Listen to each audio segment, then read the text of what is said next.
Assalamualaikum warahmatullahi wabarakatuh. Perkenalkan, nama saya Diki Rahmat Hidayat dari Prodi Bisnis Digital kelas D Malang.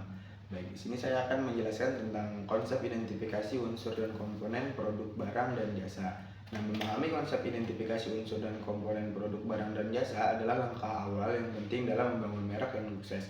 Ini membantu kita memahami karakteristik dan bagaimana produk tersebut dapat memenuhi kebutuhan pelanggan. Nah, strategi produk dan layanan. Ada yang pertama adalah analisis pasar, memahami kebutuhan dan tren pasar untuk menentukan jenis produk atau layanan yang akan ditawarkan. Seperti saat ini sedang tren apa, saat ini sedang ramai apa ya di pasaran. Nah, di situ kita menentukan apa sih yang cocok untuk ditawarkan kepada tren saat ini yang sedang ramai. Lalu yang kedua adalah pengembangan produk, merancang dan mengembangkan produk atau layanan inovatif dan berkualitas tinggi. Nah, yang ketiga adalah peluncuran produk, mempromosikan dan menunjukkan produk atau layanan kepada target pasar. Lalu yang berikutnya adalah membangun merek atau brand building. Pertama ada posisi merek, membangun citra dari layak unik dan berbeda dari kompetitor. Berbeda dari kompetitor seperti berbeda dari saingan perusahaan kita. Lalu yang kedua adalah identitas merek, menciptakan logo, nama, desain visual yang konsisten dan mudah diingat, seperti logo Bank BCA, logo Alfa, punya logo-logo yang mudah diingat dan simpel. Lalu yang ketiga adalah komunikasi merek, membangun pesan yang jelas dan konsisten melalui berbagai saluran komunikasi.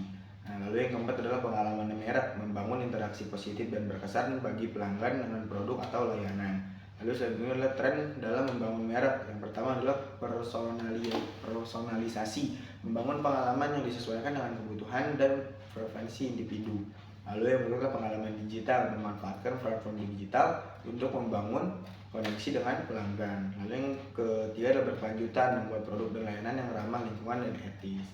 Nah, lalu yang berikutnya menciptakan nilai pelanggan atau customer value. Nah, menawarkan keunggulan produk. Nah, apa sih keunggulan produk itu?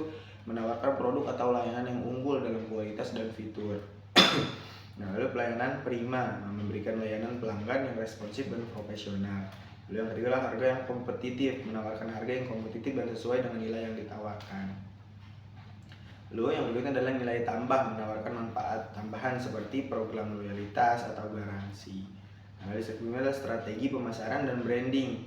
Nah, strategi pemasarannya adalah branding. Lalu yang kedua adalah menentukan target pasar, membangun identitas merek yang unik. Lalu yang ketiga adalah membangun pesan pemasaran yang efektif, membangun persepsi positif di mata pelanggan. Lalu berikutnya adalah memilih saluran pemasaran yang tepat, menjaga konsistensi pesan merek di semua saluran. Yang berikutnya adalah memahami perilaku konsumen. Yang pertama adalah riset pasar, mengumpulkan data tentang kebutuhan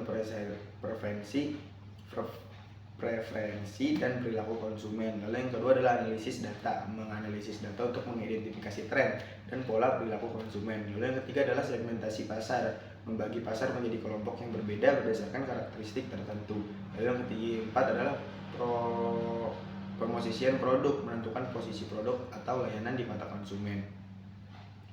Nah, lalu yang berikutnya adalah diferensiasi produk atau layanan. Yang pertama adalah keunikan, menawarkan fitur atau manfaat yang unik dan berbeda dari kompetitor.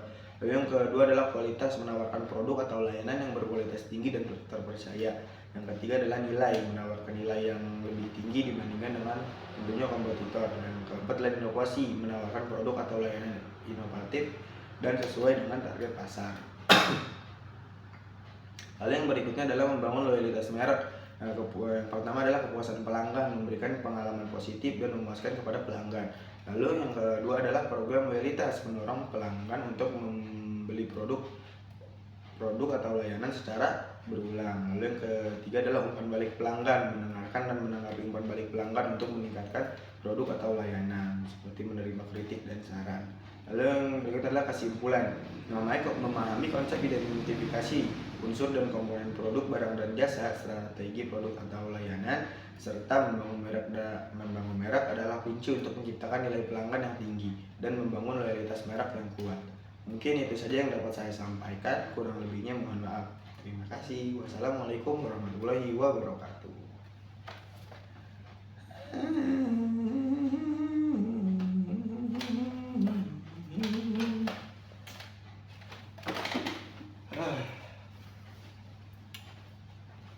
Harus redang ki bagong.